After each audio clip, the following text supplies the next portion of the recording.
Hi and welcome to the channel. Today, we are going to unbox and build on this PCCOOLER K101. It's not written here.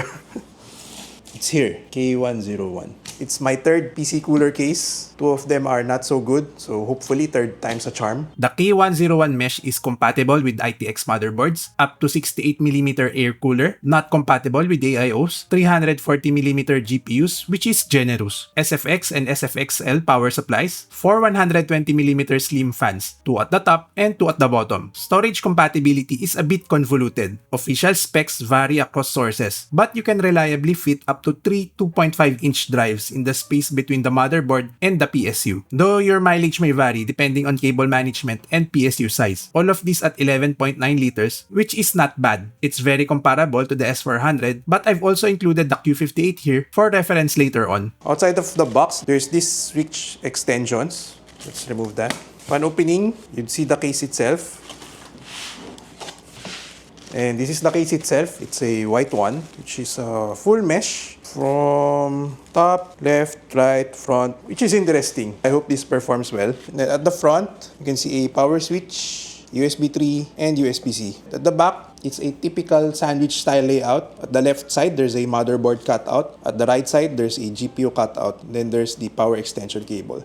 There's actually no screws here on this side and on this side. So apparently, this looks like a toolless side panel, which is interesting. I think I bought this from the seller. It's not included, by the way. It's not included. There's the power extension cable. Let's open this side. And there's the accessory kit. So for the cables, again, there's the USB 3, the power switch, and I think that's the power LED. Then the USB 3. For accessories, there's a user manual, which is nice. Zip ties, and a bunch of screws. As for the manual, looks straightforward. Remove the panels, install the motherboard, install the riser, then the SSD if you have any SSD. However, if you put in the SSD, the GPU support will be a bit less. 3.5-inch hard disk drive as well. Then power supply, then graphics card, then fans. Last are the fans. Interesting. I hope that can be done easily. You can also decompose. So looking at the manual and looking at the case, so one thing that they didn't mention is to remove this PSU mount as well. I think this should be the first one. Let's remove this first. Tie the cables first. Oh yeah, it's a bit short, so that's why they have an extender. So it's actually just right, maybe not even reach it.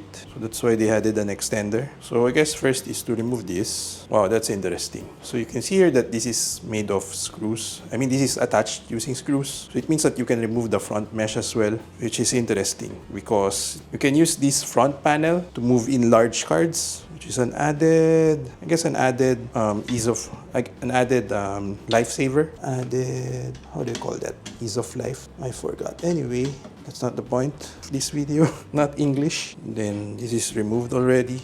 Later, we'll use this. I am in doubt though about the 120mm fan at the bottom. Let's inspect that. So they say that they can mount 120mm fans at the bottom, which is possible. Actually possible. But you might run into clearance issues.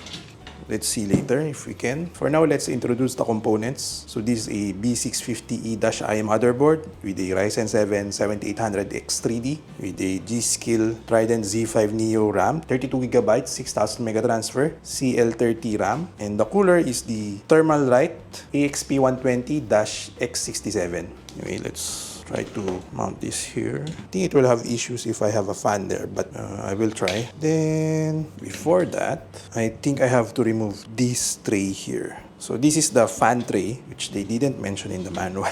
This is a fan tray. I think it's best to remove now than later. It's quite over-tightened. We need to remove 2 screws on each side. Try to loosen the other one as well. Wow. Question is how to remove this though. Yeah, it's quite tight.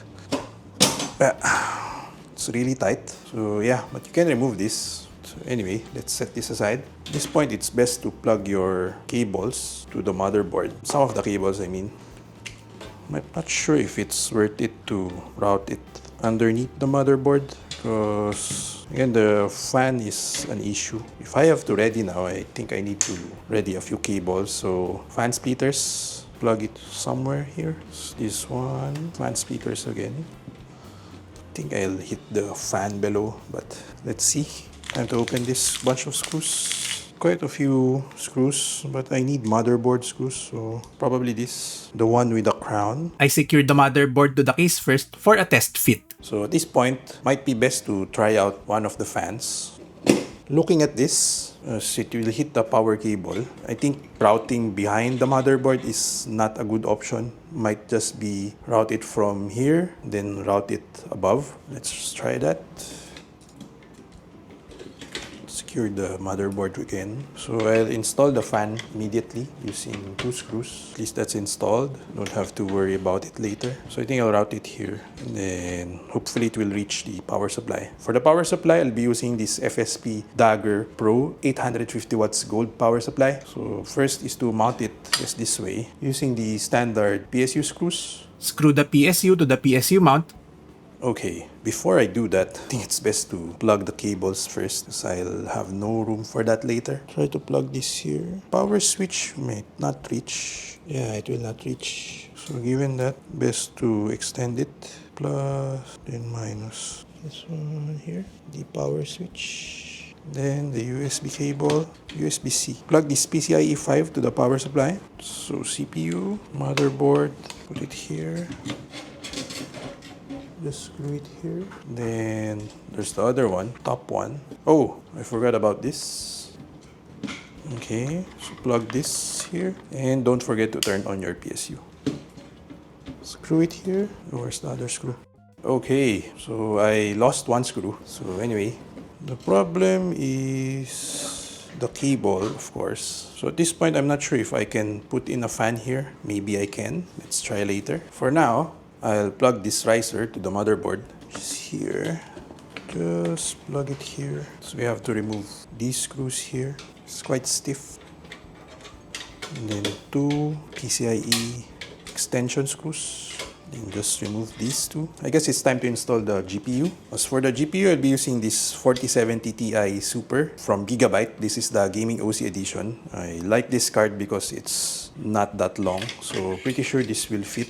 Plug this 12VH power connector to the graphics card first, then plug the GPU to the riser, then slot it in here. Screw the GPU baffle to the case just to align it. For the riser though, it seems that my riser isn't aligned to the one in the case. As you can see, the screw holes here. But I think I should be able to secure one screw using this motherboard screw here. Quite unfortunate that I don't think it's going anywhere though. It's time to tackle the hard part, which is the fan. Screw the fans to the fan bracket.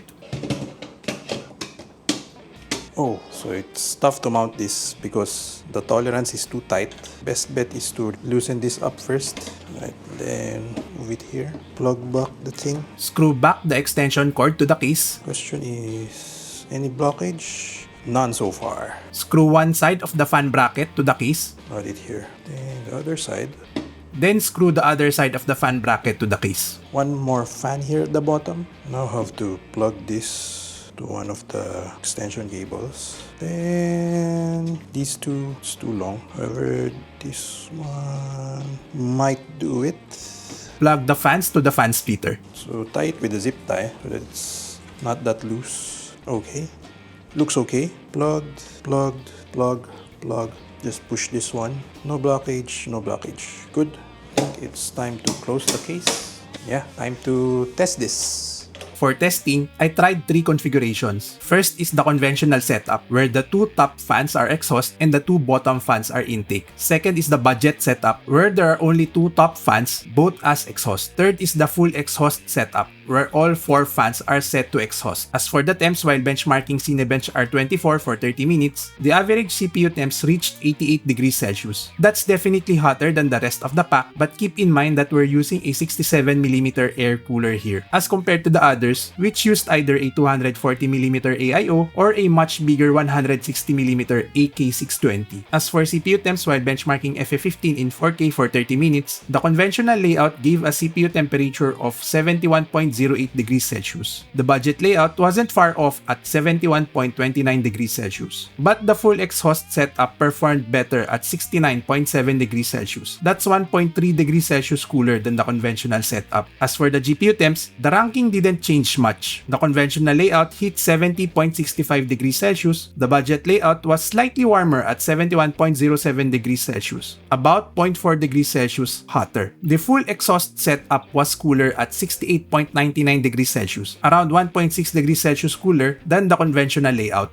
Again, I did an average on average results. Looking at the chart, the K101 Mesh still lands at the bottom. However, this is fine in my opinion considering that again, the other cases used bigger cooler and the volume of other cases is at least 2.5 liters larger. What's important here is that K101 isn't far behind in both CPU and GPU temps. As for the recommended config, I am going with the full exhaust configuration. It consistently gave more than 1 degree lower temperatures on both CPU and GPU as compared to the conventional setup. Other than that, I recommend installing fan grills on the bottom front fan to prevent your cables from hitting the blades. As for PC cooler, this is definitely a step up as compared to the i100 Pro Mesh, so kudos to them for that. If I had to point out areas from improvement, there are two main things. First, the bottom feet could be taller to allow better airflow from underneath. Second, and this is the same issue that I had with i100 Pro Mesh, the case perforations could be better. When you look at something like the Mesh Room or even the S400, they have more holes than the K101. This more closed-off mesh design restricts airflow. In fact, with full exhaust configuration, I can clearly feel the strong concentrated airflow coming out from the bottom of the case, but not much from the top. That's a sign that airflow is getting choked on its way out. Overall, I'd say I'm neutral about this case. With the case and the required riser, you're looking at around 6,500 pesos, which is a bit pricey, especially when compared to something like the CH160. But on the flip side, it's about 2,000 pesos cheaper than the Q58 and still delivers similar temps even though the K101 used a smaller air cooler compared to the Q58's AIO. GPU compatibility is also more future-proof than the Q58, all while having a smaller footprint. Both GPU and CPU temps are at around 69 degrees Celsius, which is nice for its size. So again, I don't have strong feelings for or against the K101 Mesh. And honestly, that's a good sign. It means that they're getting better. I guess third time's really a charm. It's definitely a solid improvement over the old i100 Pro Mesh and i100-2. Anyway, that's it for this video. Do let me know in the comments below on what you think of this case. Thanks for watching. Do like or dislike and subscribe for more unboxing, SFF builds, and benchmarks. Bye!